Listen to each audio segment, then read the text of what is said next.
គម្រោងបរិយាលេខបត្រា 6A គិតត្រឹមថ្ងៃនេះបានសង់សង់ដោះស្រាយនិងបញ្ចប់សរុប 3,172 ប្រទេសហើយ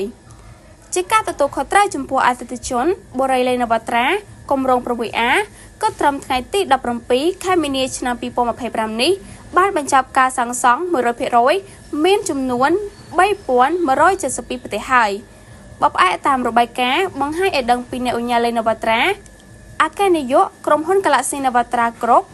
លើបណ្ដាញសង្គមផ្លូវការអ្នកឧញ្ញាលេខនវត្រានិងក្រុមការងារបានចូលទៅពិនិត្យមើលនៅការដ្ឋានសាងសង់ផ្ទះ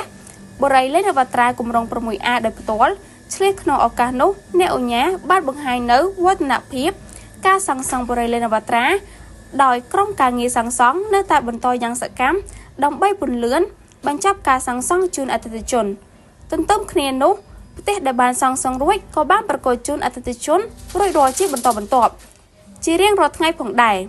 សម្រាប់ក្រសួងរៀបចំដែនដីក៏បានជួយសម្រួលចេញបានកម្មសិទ្ធិជូនអតិថិជនជាបន្តបន្ទាប់ហើយថ្មីនេះក្រសួងទៅប្រកបបានកម្មសិទ្ធិជូនអតិថិជនរបស់បរិយាលេខនវត្រាផ្លូវជាតិលេខ 6A ចំនួនរហូតជាង 1,200 បានសូមបញ្ជាក់ផងដែរថាជារៀងរាល់ថ្ងៃអ្នកឧញ្ញាមិនដែលទៅណាឆ្ងាយពីគម្រោងឡើយដោយហេតុថាអ្នកឧញ្ញាបានចាត់ទុកថាគម្រោង 6A ក៏ដូចជាគម្រោងផ្សេងទៀតគឺជាអាយុជីវិតរបស់អ្នកឧញ្ញាក៏ដូចជាក្រុមហ៊ុនទាំងមូល